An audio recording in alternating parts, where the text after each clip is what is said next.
Vamos abrir a palavra do Senhor na primeira carta do apóstolo Pedro.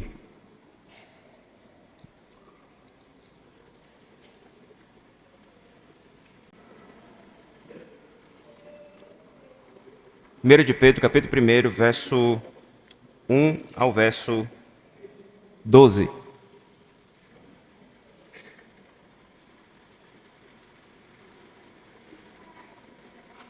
Pedro, apóstolo de Jesus Cristo, aos eleitos que são forasteiros da dispersão no Ponto, Galácia, Capadócia, Ásia e Bitínia, eleitos segundo a presciência de Deus Pai, em santificação do Espírito, para a obediência e a aspersão do sangue de Jesus Cristo, graça e paz vos sejam multiplicadas. Bendito o Deus e Pai de nosso Senhor Jesus Cristo, que segundo a sua muita misericórdia, nos regenerou para uma viva esperança, mediante a ressurreição de Jesus Cristo dentre os mortos, para uma herança incorruptível, sem mácula, imarcessível, reservada dos céus para vós outros, que sois guardados pelo poder de Deus, mediante a fé, para a salvação preparada, para revelar-se no último tempo. Nisso exultais, embora no presente, por breve tempo, se necessário, sejais contristados por várias provações, para que, uma vez confirmado o valor da vossa fé, muito mais preciosa do que o ouro perecível, mesmo apurado por fogo, redunde em louvor, glória e honra na revelação de Jesus Cristo, a quem não havendo visto, amais, no qual, não vendo agora, mas crendo, exultais com alegria indizível e cheia de glória, obtendo o fim da vossa fé, a salvação da vossa alma. Foi a respeito desta salvação que os profetas indagaram e inquiriram, os quais profetizaram acerca da graça a vós outros destinada, investigando atentamente qual a ocasião ou quais as circunstâncias oportunas indicadas pelo Espírito de Cristo, que neles estava, ao dar de antemão testemunho sobre os sofrimentos referentes a Cristo e sobre as glórias que os seguiriam. A eles foi revelado que não para si mesmos, mas para vós outros, ministravam as coisas que agora vos foram anunciadas por aqueles que, pelo Espírito Santo enviado do céu, vos pregaram o Evangelho, coisas essas que anjos anelam perscrutar. Amém. Senhor Deus e Pai, mais uma vez oramos a Ti desta feita, suplicando que, mediante a graça e misericórdia do Senhor, a Tua palavra venha de encontro ao nosso coração e à nossa mente. Que a semente dessa palavra, Deus, encontre solo fértil, cresça, floresça e frutifique para a glória do Senhor em nossas vidas. Ó Deus, confirme, ó Deus, em nós a obra que o Senhor tem realizado mediante a pregação dessa palavra. Usa-me como instrumento em Tuas mãos, para o bem do Teu povo, para a edificação da Tua igreja e para a glória do Teu nome. Em nome de Cristo Jesus, a nossa oração. Amém.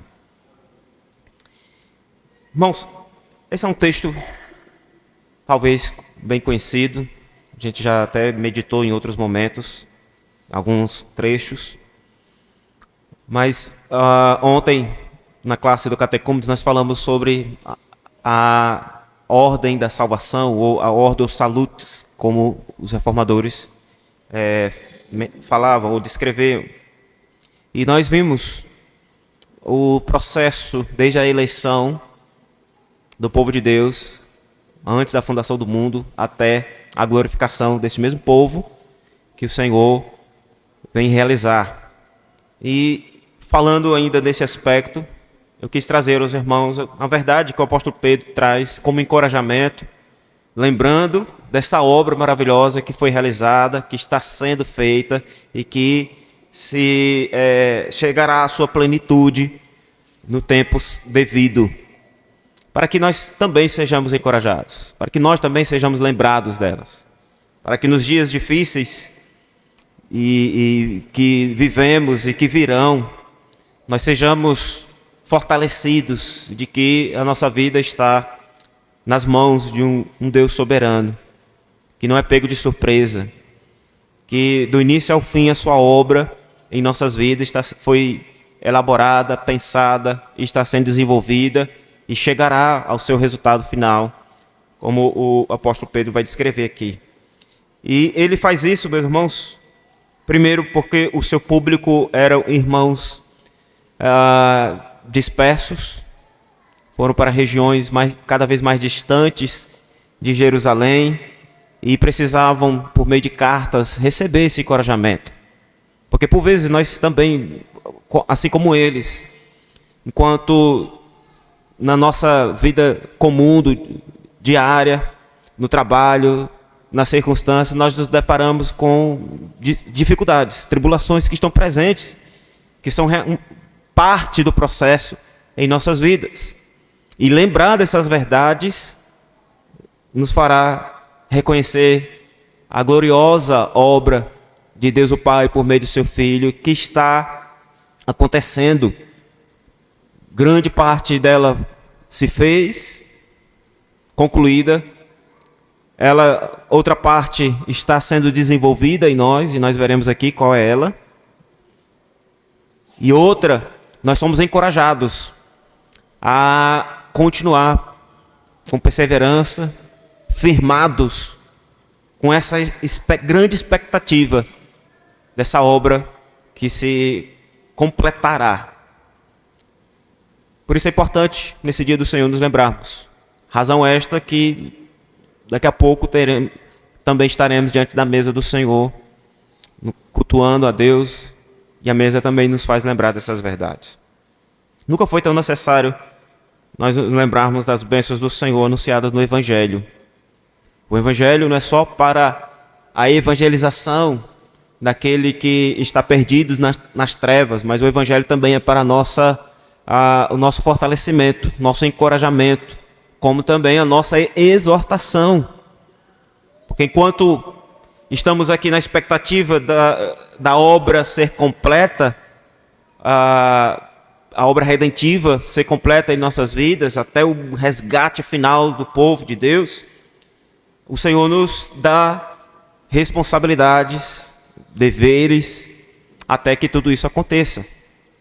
E o povo de Deus, esse povo eleito, ele não é chamado a negligenciar essa vida que recebeu do Senhor.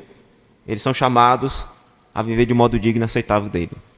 Veja, nós temos algumas verdades sendo apresentadas aqui. O apóstolo Pedro inicia a sua carta como era comum, fazendo uma saudação. Mas já na saudação, ele traz verdades importantes a respeito do povo de Deus. Primeiro ele se identifica, Pedro, apóstolo de Jesus Cristo, aos eleitos que são forasteiros da dispersão. E ele vai identificar quem são os seus destinatários. Essas são regiões onde o povo de Deus chegou, se espalhou com o início da perseguição ali em Jerusalém contra o povo de Deus, uma perseguição vinda em primeiro momento dos judeus, até que se espalhou pela outras autoridades, outros impérios que vieram, e fez, de certa forma, com que a agenda do Senhor fosse colocada na prática, Porque, convenhamos, Jerusalém estava muito bom, o poder de Deus acontecendo, a pregação da palavra, vidas sendo convertidas, cultos maravilhosos que estavam acontecendo no templo, testemunhos da graça de Deus. Mas o Senhor disse que eles deveriam ir por todo o mundo e pregar o evangelho a toda criatura, eles deveriam se espalhar. Eles deveriam ser testemunhas de Cristo tanto em Jerusalém como em toda a Judéia, Samaria e os confins da terra.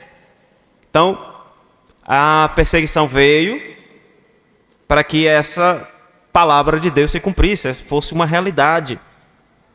Para que eles pregassem o evangelho em todo lugar. E Pedro está escrevendo aos eleitos que são forasteiros da dispersão, que estão como que em terra estrangeiras, como estrangeiros em terra estranhas ao seu local de origem. Mas, ao escrever e descrever quem são esses destinatários, ele também vai falar dessa obra da eleição, ou essa obra da redenção e da salvação do povo de Deus, que é aplicado por meio da Trindade. No verso 2 ele diz: eleitos segundo a presciência de Deus o Pai, em santificação do Espírito, para a obediência e aspersão do sangue de Jesus Cristo. E ele fecha com uma saudação, lembrando dessa graça de Deus e a paz do Senhor que estão presentes no meio do povo. Veja, essas duas verdades que ele vai falar com relação à nossa salvação, ou a obra de salvação praticada pela Trindade. Deus, o Pai, Deus, o Filho e Deus, o Espírito estão presentes nela. Assim como lá na criação do mundo, e principalmente quando se trata da criação do homem. Façamos o homem conforme a nossa imagem e semelhança. A Trindade também está envolvida na regeneração e na salvação deste que caiu do seu estado original. Veja, essa salvação, ou essa eleição que Pedro descreve aqui, ela é planejada segundo a presciência de Deus Pai. Deus é a origem, é a fonte. O Pai é quem planeja, que determina e que faz o seu plano vir à existência na prática, uma vez que ela foi pensada e planejada por Ele. Mas há uma palavrinha que Pedro vai utilizar que muitos confundem, e nós comentamos ontem, que fazem com que até mesmo a interpretação sobre como Deus faz isso, como Deus elege o seu povo, ela seja vista de maneira equivocada.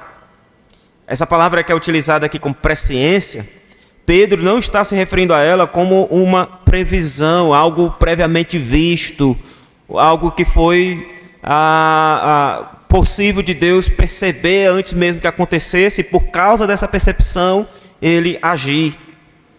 A presciência revelada ou trazida aqui nas Escrituras, que Pedro vai descrever, tem a ver com esse conhecimento de Deus. Conhecimento este que leva a ele realizar a sua obra, determinar os eventos e fazer com que eles aconteçam. Deus teve ciência não porque viu o futuro, mas porque Ele mesmo planejou. Ele mesmo determinou os eventos. Os eleitos, Paulo vai dizer lá em Efésios capítulo 1, essa eleição aconteceu até mesmo antes da fundação do mundo, quando nós nem pensávamos como seres humanos. O mundo ainda não existia. O Senhor já estava nos seus decretos, na sua soberana vontade, trazendo ou planejando o mundo, as nossas vidas, e nesse planejamento Ele estava separando um povo para si. Ele estava com isso, então, chamando um povo para ser chamado de seu. Portanto, a presciência relatada por Pedro envolve esses predeterminantes de Deus para um relacionamento pactual em aliança com esses indivíduos que ele vem a chamar como eleitos no Senhor. Essa salvação, ou essa eleição, ela também é algo que é vivenciada em santificação por meio do Espírito. Eleitos por Deus o Pai, segundo a presciência de Deus o Pai, em santificação do Espírito. Veja, a obra santificadora, ela engloba tudo que o Espírito produz na salvação. A fé, o arrependimento, a regeneração, a adoção de filhos. Todas essas ações da parte de Deus, elas são realizadas pelo Espírito Santo quando aplica na vida daqueles que o Senhor elegeu. É o Espírito de Deus, o agente da Trindade, que está presente no meio do povo hoje, realizando ou aplicando essa obra na vida do povo de Deus. Assim, a eleição no plano de Deus, ela torna-se uma realidade na vida do crente, através da salvação e da santificação que este Espírito Santo realiza em nosso meio. Então nós temos uma obra que está sendo continuada da parte de Deus que envolve a nossa salvação. A minha e a sua santificação, ela é necessária. E ela é um indicativo de que de fato somos salvos. É um sinal de que pertencemos de fato a esse Deus que Ele nos chamou, Ele nos elegeu para Ele mesmo. E Ele fez isso. O Pedro está descrevendo aqui também a obra realizada por meio de Jesus Cristo, que essa salvação é para a obediência e a aspersão no sangue de Jesus Cristo. John MacArthur diz que essa obediência a Jesus Cristo é o efeito ou um resultado dessa eleição. Se fomos eleitos por Deus, nós somos então pelo mesmo Deus chamados à obediência à sua vontade, à sua palavra. Lembra que Paulo escreve em Efésios capítulo 2, verso 10? Pois somos feitura dele, criados em Cristo Jesus para as boas obras. Boas obras estas, que o texto continua, os quais Deus de antemão preparou para que andássemos nela. Qual é o papel de Cristo Jesus, então, nessa obra de salvação? É nos redimir, nos lavar, nos restaurar para Deus e restaurar o nosso relacionamento com Deus, para que então façamos a vontade de Deus. Vivamos de modo digno e aceitável do Senhor. E isso é feito pelo aspergir do sangue de Jesus Cristo no povo. Essa é uma figura que Pedro vai utilizar do Antigo Testamento, onde os sacerdotes, pelo sangue do sacrifício, aspergia sobre o altar e sobre aquele que oferecia o sacrifício. E isso era um sinal, um indicativo de que aquele pecador, aquele ofertante estava sendo redimido por conta do sacrifício que foi realizado. Jesus Cristo é esse que pelo seu sangue Ele nos purifica de todo pecado. E Ele não só nos lava e nos purifica e nos põe no mundo para vivermos como quisermos. Não, é para a obediência e a aspersão no sangue de Jesus Cristo, para que venhamos fazer a vontade do Senhor. Agora, irmãos, o que essas verdades devem produzir no coração daqueles que a ouvem, daqueles que a recebem? É o que Pedro propõe a partir do verso 3. Depois que ele termina com uma oração, essa saudação, falando da graça e da paz do Senhor, que aqueles que desfrutam dessa obra maravilhosa da salvação, eles participam. Por isso, importantíssimo, né? Quando nós nos cumprimentamos com a graça e a paz do Senhor, nós estamos então confirmando que pertencemos a esta obra trinitária, a este Deus e Pai, a este Deus o Filho e a este Deus Espírito, mediante a obra que realizou e está realizando em nós. Pedro, ele segue depois dessa saudação, fazendo um hino de louvor, uma doxologia, expressando ações de graça e celebrando essa obra maravilhosa que Deus realiza na vida daqueles que elegeu. A partir do verso 3 ao 12, nós temos essa verdade. A passagem a seguir, então, ela é um hino, porque, veja, ele começa: bendito o Deus e Pai de nosso Senhor Jesus Cristo, que segundo a sua muita misericórdia, nos regenerou para uma viva esperança, mediante a ressurreição de Jesus Cristo dentre os mortos. Essa palavra bendito, ela é usada em outros lugares nas Escrituras. Paulo utiliza ela em Efésios capítulo 1, no verso 3 também, falando da mesma verdade, da mesma obra. E ela significa louvor. Ela está relacionada a uma adoração a Deus em louvor à obra que Ele tem realizado. Quando nós louvamos, nós estamos dizendo ao Senhor o quanto estamos alegres pela obra que Ele tem realizado em nossas vidas. O louvor expressa ações de graça pela obra do Senhor. E o motivo desse louvor que Pedro apresenta aqui não é o carro novo, não é a casa nova, não é o casamento, não é as bênçãos que porventura Deus possa realizar em nosso meio e possa trazer para que nós venhamos desfrutar. O motivo do louvor é a nossa salvação, que acontece, como Pedro vai dizer e a irmã lembrou, na nossa regeneração. Veja, primeiro ele diz: o Pai nos regenerou mediante a ressurreição de Jesus Cristo, no versículo 3. A morte de Jesus Cristo garantiu a remissão dos nossos pecados, ou, para usar como Pedro está descrevendo aqui, a remissão dos pecados dos eleitos de Deus, do povo de Deus. A morte do Senhor nos lembra isso. Mas nós não olhamos apenas para a morte de Jesus, porque Pedro nos lembra que mediante a ressurreição de Jesus Cristo dentre os mortos que essa obra foi completa. É com a ressurreição de Jesus que nós somos regenerados, recebemos uma nova vida.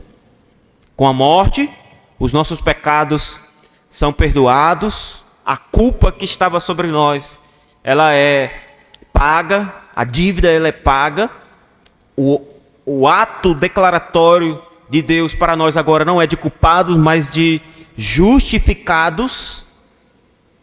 A obra de Cristo proporciona essa verdade para aqueles que foram chamados e eleitos, mas é com a ressurreição de Jesus Cristo, essa nova criatura, ou esse novo homem, que nós somos chamados a viver em novidade de vida. Ele é digno de louvor por essa obra já realizada em nossas vidas. É por isso que os nossos cânticos, eles, além de serem salmos que expressam orações e ações de graças pela obra do Senhor realizada, eles também falam verdades preciosas a respeito daquilo que nós vivemos e cremos, como a obra do Senhor, como no caso da redenção. Nós cantamos e nos alegramos com o que cantamos, porque é uma expressão de louvor.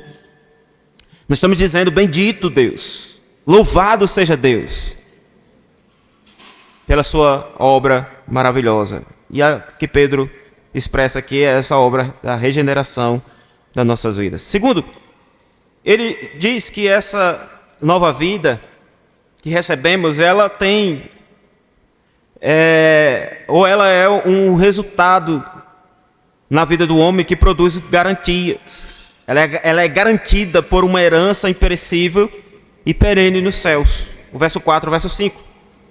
Quando ele diz que para uma viva esperança, mediante a ressurreição de Jesus Cristo dentre os mortos, para uma herança incorruptível, sem mácula, imarcessível, reservada nos céus para vós outros.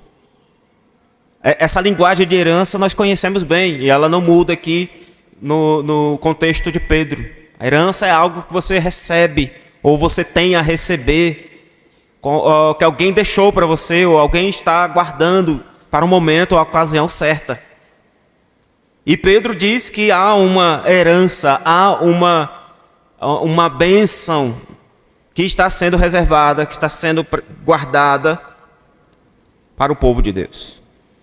Essa herança é reservada aos que creem, a este povo, a estes que o Pai elegeu, a estes que foram regenerados pela morte e ressurreição de Cristo, que foram redimidos pelo sacrifício de Cristo na cruz, a estes que estão sendo santificados pelo Espírito Santo.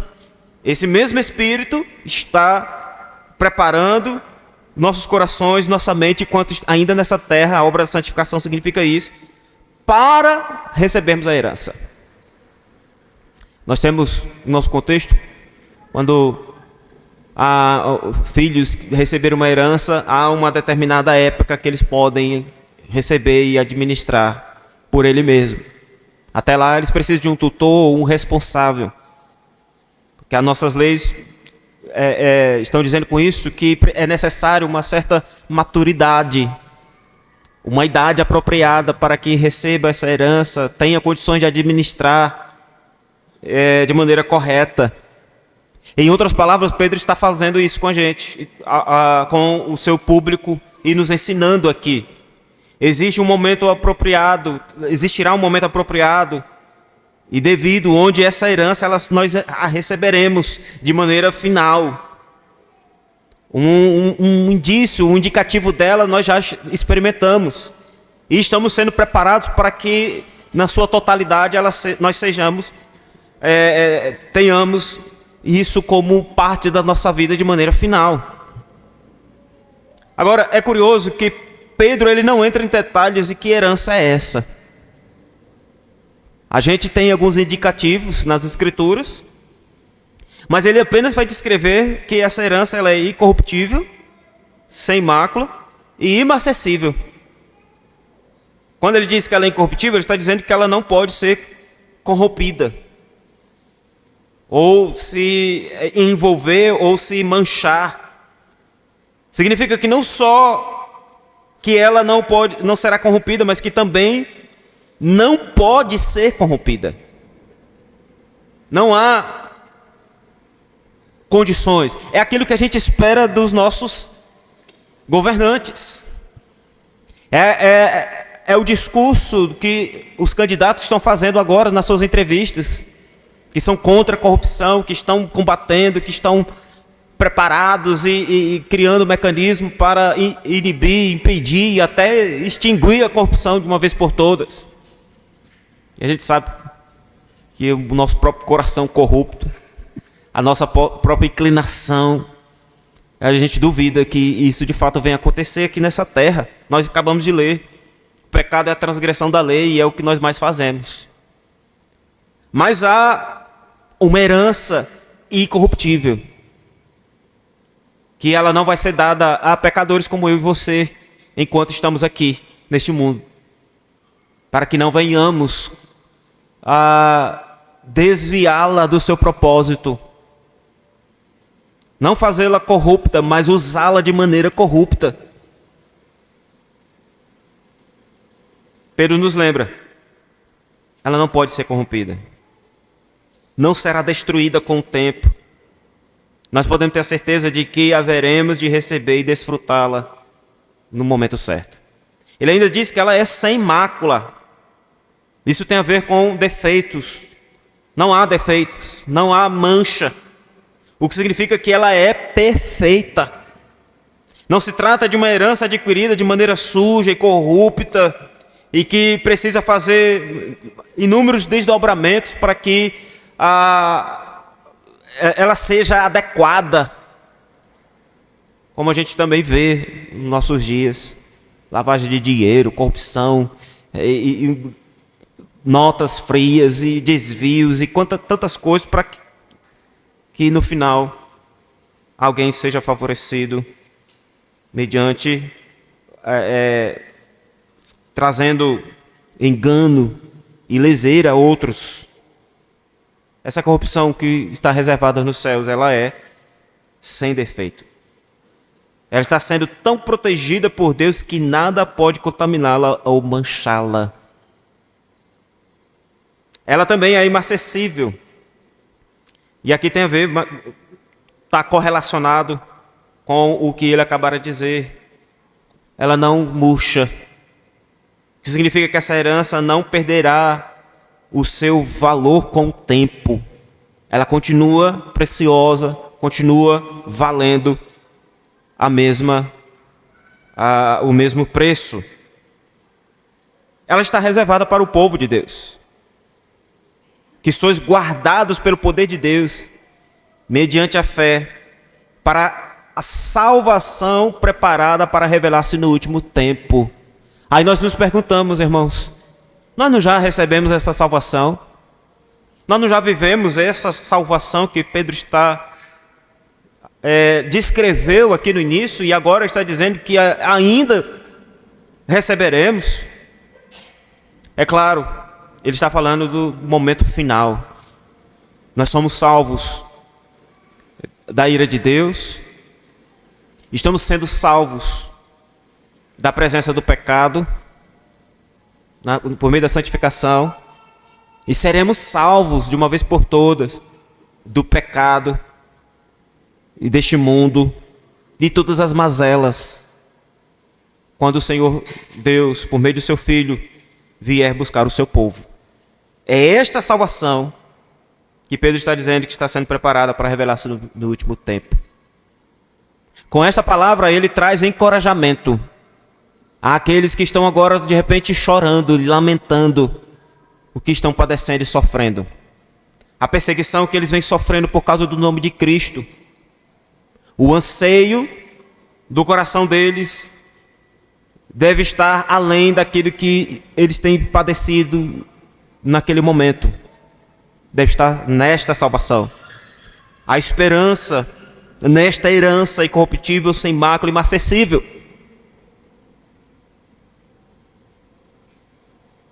E aí, irmãos, no verso 6 ao verso 9, ele vai dizer que isso é que deve trazer alegria aos salvos, apesar de que isso não vai impedir que por breve tempo, se necessário, suportem muitas provações. O verso 6 ao verso 9 ele descreve isso. Nisto exultais, embora no presente, por breve tempo, se necessário, sejais contristados por várias provações, para que uma vez confirmado o valor da vossa fé, muito mais preciosa do que o ouro perecível, mesmo apurado por fogo, redunde em louvor, glória e honra na revelação de Jesus Cristo, a quem não havendo visto, amais, no qual não vendo agora, mas crendo, exultais com alegria indizível e cheia de glória, obtendo o fim da vossa fé, a salvação, a vossa alma. Mais uma vez ele volta ao que ele acabara de dizer, a salvação preparada para revelar-se no último dia e que é resultado do fim da nossa fé. Nós não precisaremos, quando chegar esse último dia, não precisaremos mais crer em nada, porque aquilo que nós cremos a vida inteira está sendo de uma vez por todas consumada. Nós viveremos agora, não com expectativas de algo por acontecer, mas viveremos uma realidade presente. Mas essa alegria ela deve permanecer na vida daquele que é salvo. E é uma oportunidade para, neste tempo, colocar esta fé, esta expectativa, esta esperança em ação. Além de mostrar que ela é verdadeira. E o resultado disso, na prática, é o louvor, glória e honra que receberemos ou que viveremos na revelação de Jesus Cristo, quando ele surgir nas nuvens para buscar o seu povo. Veja, irmãos, às vezes nós esperamos grandes manifestações de Deus para que venhamos louvar o Senhor. Nós somos meio que Tomés. Nós precisamos ver o milagre. Nós queremos tocar na bênção de maneira visível, palpável e próxima, para que venhamos então dizer: eu creio, agora sim eu creio, agora eu tenho certeza daquilo que eu creio. Nós temos essa esperança, que está limitada ao que nós vemos e ao que nós podemos tocar. É assim. Nós vamos dormir à noite, orando a Deus que faça sol no dia seguinte, para que tenhamos condições de estender a roupa e cuidar dos afazeres. Mas no dia amanhece nublado e você acorda dizendo: eu sabia que não ia ter sol. Assim é a nossa fé. Nós oramos pelas enfermidades, oramos pelo emprego, oramos que Deus manifeste, realize a sua obra por meio de ações extraordinárias, mas nós somos daqueles que queremos estar lá para ver que se de fato aconteceu ou não, por causa da nossa limitação, o nosso pecado, a nossa fragilidade. E para uma coisinha que Pedro vai apresentar aqui para nós, as provações. Que ele diz: nisto exultais, embora no presente, por breve tempo, se necessário, sejais contristados por várias provações. As provações, meus irmãos, no plano de Deus é para nos provar, né? Para testar a nossa confiança no Senhor. E para nos dar a oportunidade de manifestar essa confiança no Senhor no mundo onde nós vivemos, para os incrédulos, até mesmo para outros crentes, para que também sejam fortalecidos e encorajados. Esta é a função das provações.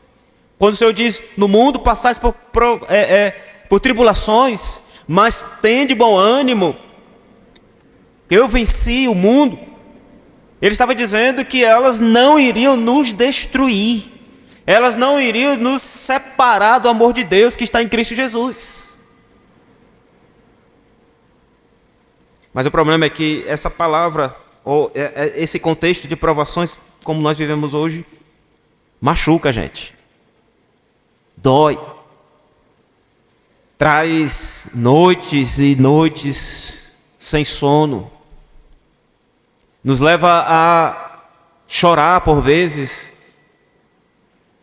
com o coração angustiado, por uma causa que precisa ser resolvida, por um relacionamento que precisa ser acertado, por uma enfermidade que precisa ser curada, por um emprego que precisa ser, uma porta precisa ser aberta, uma oportunidade precisa ser dada.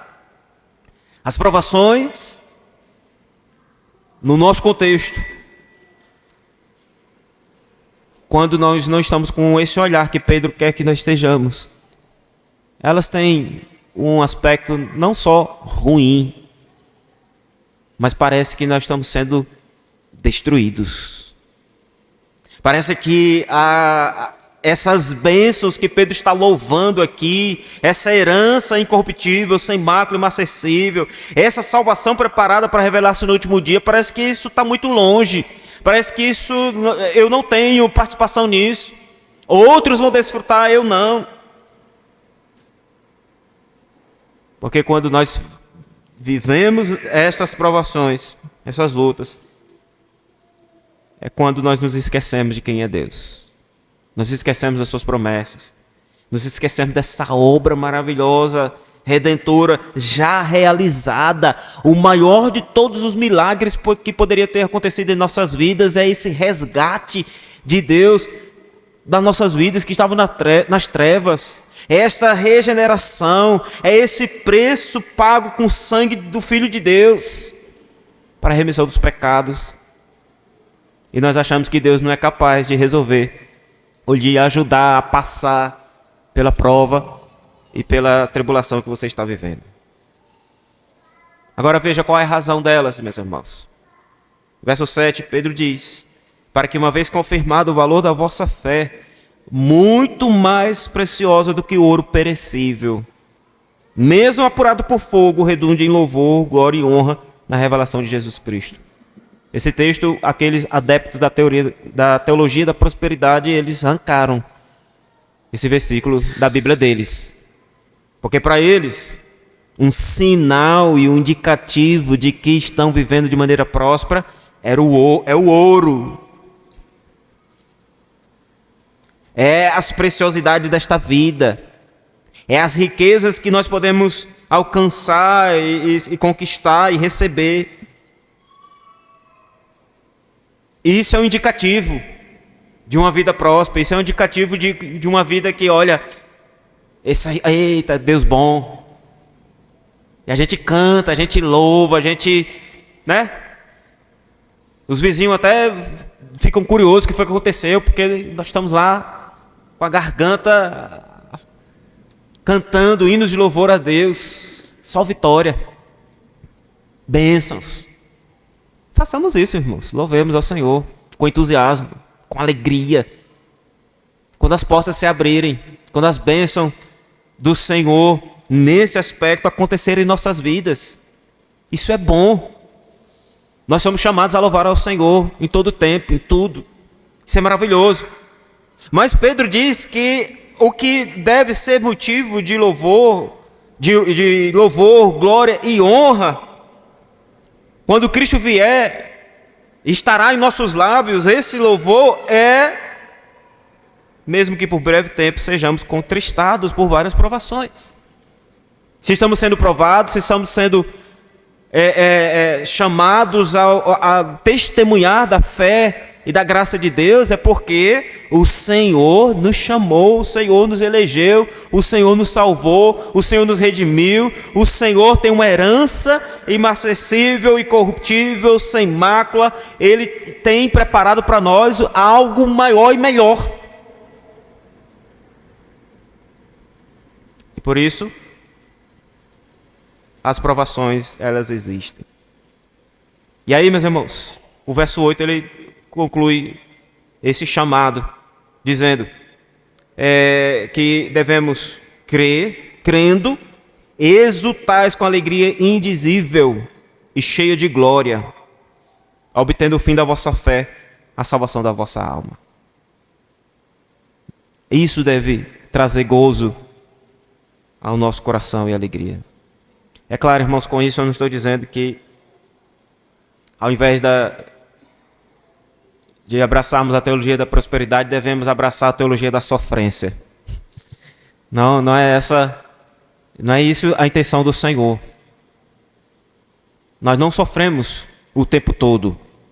E Pedro fala aqui, sobre isso. Nisso exultais, embora no presente, por breve tempo, se necessário, sejais contristados. As provações, as tribulações, elas fazem parte do processo. Em um momento ou outro elas vêm e se apresentam diante de nós com um objetivo muito claro, para obter o fim da nossa fé, a salvação da nossa alma. Nos provar, nos testar, nos aproximar mais de Deus, testemunhar dessa obra. Se fôssemos dar oportunidade para os irmãos, eu tenho certeza que pelo menos uma ocasião na vida de vocês já experimentaram essa verdade. De sofrer as angústias, as dores, as circunstâncias que esse mundo traz. Não estou falando aquelas oriundas dos nossos pecados, não. Circunstâncias que são vindas sobre as nossas vidas por conta de erros cometidos por nós, falhas que cometemos, tropeços na verdade de Deus que deveria ser guardada e ela foi abandonada, e veio as consequências disso, e agora eu estou sofrendo porque Deus está permitindo, ou que Deus está trazendo esse sofrimento para que eu seja edificado. Não confunda esse tipo de coisa. A disciplina do Senhor vem para os eleitos de Deus também. Por meio de Cristo, na cruz, nossos pecados são perdoados, a nossa culpa a nossa dívida é paga, a culpa é tirada, mas ainda pecamos, ainda falhamos. As consequências nessa vida, elas virão. Não lá no inferno mais para os eleitos de Deus. Nós sabemos para onde iremos quando Cristo vier, e está muito claro o texto dizendo isso. Sofrimentos que estão sendo apresentados aqui por Pedro é aqueles que vão nos levar a sermos provados por Deus, pela a mensagem que recebemos dessa nova vida no Senhor. No verso 12 ao verso 13, em último lugar, nós temos essa salvação que Pedro está descrevendo. Ela não foi uma novidade para o povo de Deus. Os profetas anunciaram e os apóstolos pregaram. Verso 10 ao verso 12, ele fala essa verdade. Foi a respeito desta salvação que os profetas indagaram e inquiriram. os quais profetizaram acerca da graça a vós outros destinada, investigando atentamente qual ocasião ou quais as circunstâncias oportunas, indicadas pelo Espírito de Cristo, que neles estava, ao dar de antemão testemunho sobre os sofrimentos referentes a Cristo e sobre as glórias que os seguiriam. A eles foi revelado que, não para si mesmos, mas para vós outros, ministravam as coisas que agora vos foram anunciadas, por aqueles que pelo Espírito Santo enviado do céu vos pregaram o Evangelho, coisas essas que anjos anelam perscrutar. Pedro fala que esta salvação ela foi a mensagem anunciada pelos profetas, embora naquele contexto eles a não compreenderam na sua totalidade. Quando essas coisas iriam acontecer ou em quais circunstâncias elas seriam aplicadas. Eles desejaram saber mais acerca dela, investigaram, eles inquiriram, eles anunciaram a verdade da parte de Deus, que até mesmo Pedro vai dizer que ela foi ser aplicada e foi ser desenvolvida de maneira prática já em outros tempos, não no mesmo período dos profetas. Um comentarista, R.C. Sproul, ele diz que quando Deus colocou na boca deles a promessa da redenção futura, eles indagaram a respeito dela. Eles a investigaram cuidadosamente. Eles sabiam que essas coisas aconteceriam, mas não sabiam quando. Sabiam que Cristo sofreria e que desse sofrimento surgiriam glórias, mas não quando isso acontecer. A mensagem anunciada fez com que esses profetas tentassem de alguma maneira saber quando. A expectativa no coração deles estava nessa verdade que seria colocada em prática em algum momento. João Calvino também diz que a salvação deve ser tomada aqui por aquela clara manifestação dela que temos através da vinda de Cristo. É exatamente isso que Jesus disse aos discípulos quando lhe perguntaram de o porquê de ele falar em parábolas. Porque essa mensagem também continha verdades que não era para que todos viessem a compreender.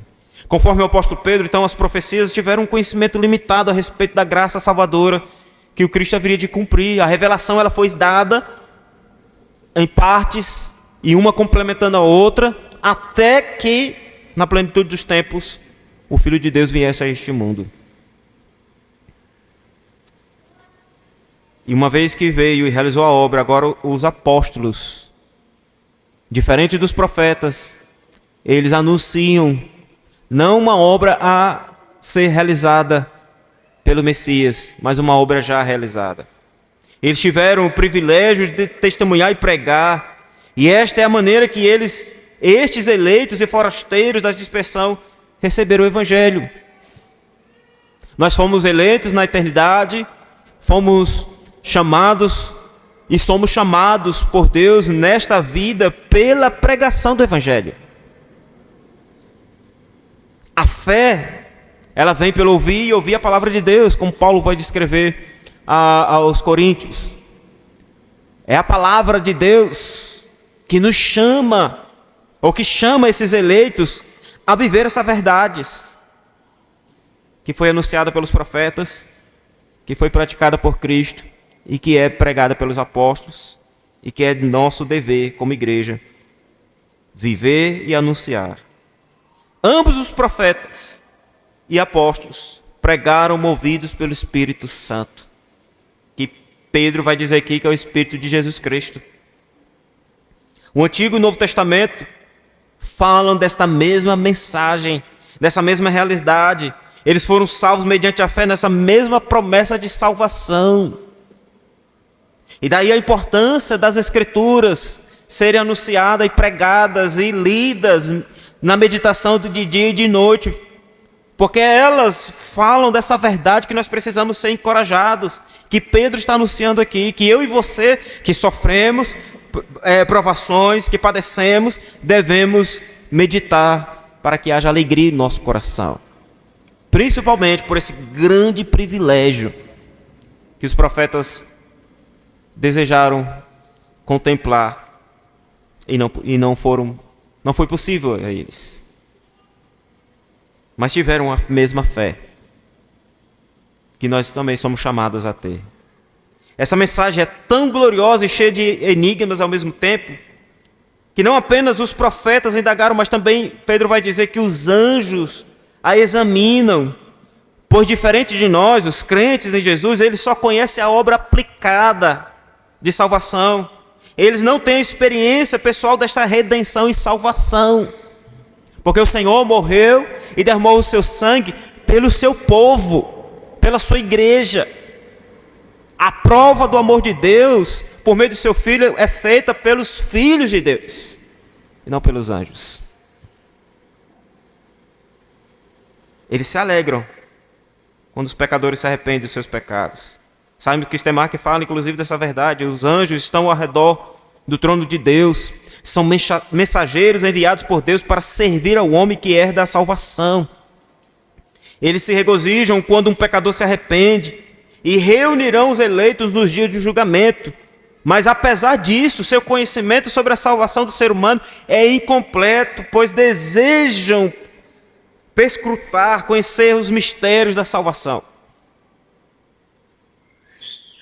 Por isso, a salvação ela foi um tema que os profetas anunciaram mediante a inspiração do Espírito Santo. Foi um tema pregado pelos apóstolos, movidos pelo Espírito Santo, e é um tema que os anjos examinam. E nós experimentamos e recebemos mediante a graça do Senhor. Por isso, meus irmãos, não negligencie a pregação do Evangelho. Ouvir essa pregação e você pregar esse Evangelho. É o nosso dever, como salvos, como eleitos de Deus, como povo de propriedade exclusiva de Deus, que vivemos e experimentamos essas verdades na prática, por mais que por breve tempo sejamos contristados por várias provações. Essa verdade gloriosa, anunciada pelos profetas, pregada pelos apóstolos e que os anjos examinam, nós vivemos e experimentamos. E há uma grande expectativa em nosso coração. Há um entusiasmo em nosso coração, uma alegria indizível, cheia de glória, para quando essa obra se completar e recebermos essa herança incorruptível, sem mácula e imarcessível. Para nós, o povo de Deus.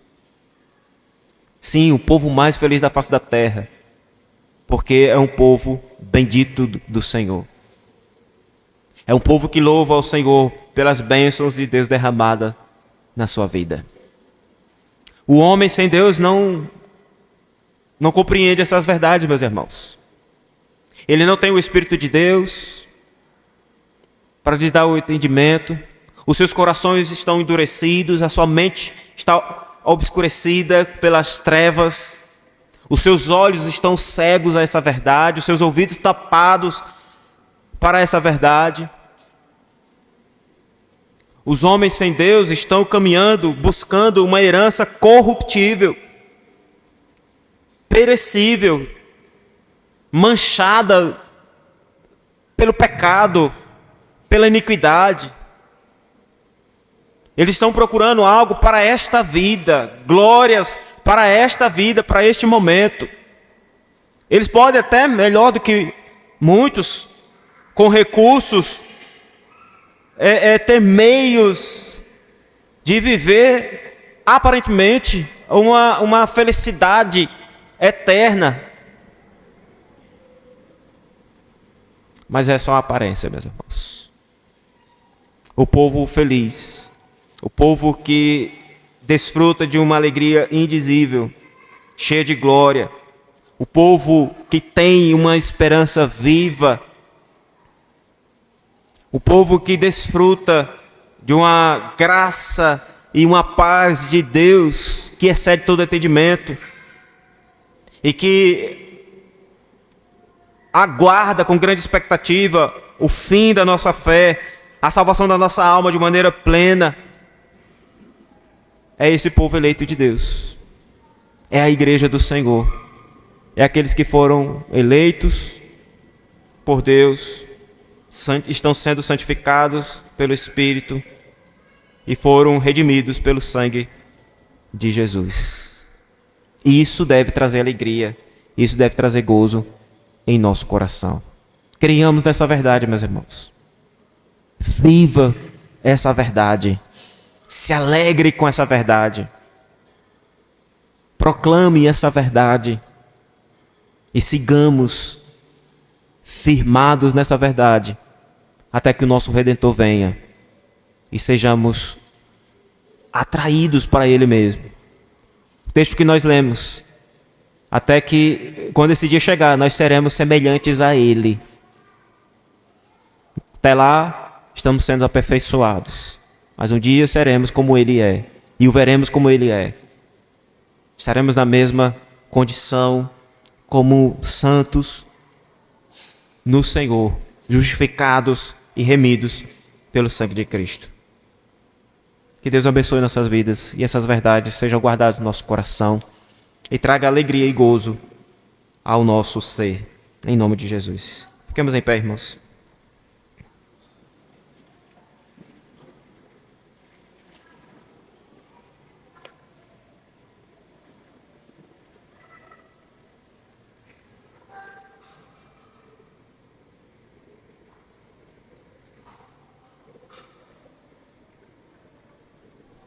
O hino que nós cantamos na nossa liturgia falou muito bem sobre essa verdade, né? Somente em Cristo eu encontrei paz, alegria e salvação. Lugar seguro, nele achei. É minha luz, minha canção. Que grande amor em Cristo há. Sem medo posso caminhar. Consolador, completa-me. Firme na rocha, vou seguir. Que esse seja o seu louvor, seja a sua adoração e oração ao nosso Deus. Oremos. Deus e Pai, bendito seja o nome do Senhor. De geração em geração, o teu nome seja glorificado. E essas verdades, ó Deus, estejam presentes. Louvado, ó Deus, seja o teu nome, Deus, por essa obra maravilhosa realizada em nossas vidas. Obrigado por nos lembrar dessas verdades, ó Deus. Obrigado por nos encorajar a viver de modo digno e aceitável do Senhor. Obrigado, ó Deus, pelo teu Filho amado, que está neste momento preparando para que a obra seja completa e realizada no tempo devido. Obrigado pelo teu Santo Espírito que em nosso meio nos ajuda nas nossas dificuldades e limitações e na nossa santificação.